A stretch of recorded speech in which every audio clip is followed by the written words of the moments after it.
ചുട്ടരച്ച തേങ്ങാ ചമ്മന്തിക്കായി ഞാനിവിടെ 1 കപ്പ് തേങ്ങ, ഒരു ചെറു കഷ്ണം പുളി, ഒരു ചെറു കഷ്ണം ഇഞ്ചി, 2 കറിവേപ്പില, 2-3 ചെറുള്ളി, ഒരു 4-5 വറ്റൽമുളക്. നിങ്ങൾക്ക് ആവശ്യത്തിനായ വറ്റൽമുളക് എടുക്കാം. ഞങ്ങൾക്ക് ഇച്ചിരി എരിവ് വേണ്ടതുകൊണ്ട് ഇച്ചിരി കൂടുതൽ എടുത്തിട്ടുണ്ട്. നമുക്ക് ആദ്യം ഈ മുളക് ഒന്ന് വറുത്തെടുക്കാം. അതിനായി ഞാനിവിടെ ഒരു പാൻ എടുത്തിട്ടുണ്ട്. അതിലോട്ട് നമുക്കൊരു ശകല എണ്ണ ഒഴിച്ചു കൊടുക്കാം. ഇനി നമുക്ക് വറ്റൽമുളക് ഇട്ട് കൊടുക്കാം. നല്ലവണ്ണം ഇളക്കി കൊടുക്കണം. നല്ലതായിട്ട് ഇതൊന്ന് റോസ്റ്റ് ആയിട്ട് വരാം.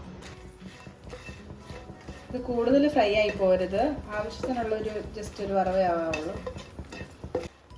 മുളക് നമ്മളിവിടെ വറുത്തെടുത്തിട്ടുണ്ട്. ഇനി നമുക്കിതൊരു ജാറിലോട്ട് മാറ്റി എല്ലാം ഒന്ന് അരച്ചെടുക്കാം.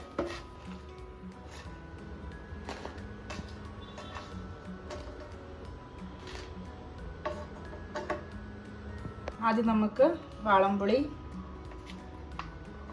ഇഞ്ചി, കറിവേപ്പില, ചെറുള്ളി, വറ്റൽമുളകും ചേർത്ത് കൊടുക്കാം.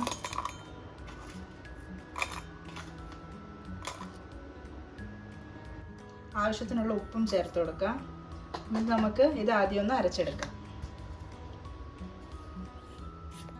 നമ്മളിപ്പോൾ ജസ്റ്റ് ഇത് ബ്ലെൻഡ് ചെയ്തെടുത്തിട്ടുണ്ട്. ഇനി നമുക്ക് തേങ്ങ ചേർത്ത് കൊടുക്കാം. ഈ പരുവേ ആവാവുള്ളൂ.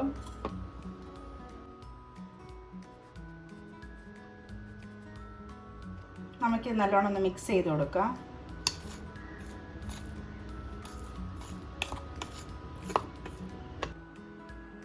ഇനി നമുക്ക് ജസ്റ്റ് ഒന്ന് ബ്ലെൻഡ് ചെയ്തെടുക്കാം.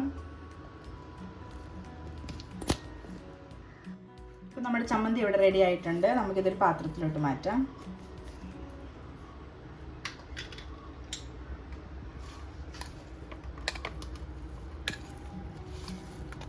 ഈ പരുവേ ആവാവുള്ളൂ.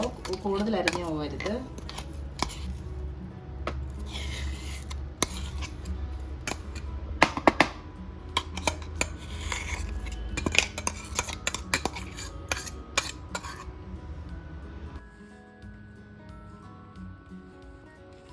അപ്പോൾ വറ്റൽമുളക് ചുട്ടരച്ച തേങ്ങാ ചമ്മന്തി ഇവിടെ റെഡിയായി കഴിഞ്ഞു.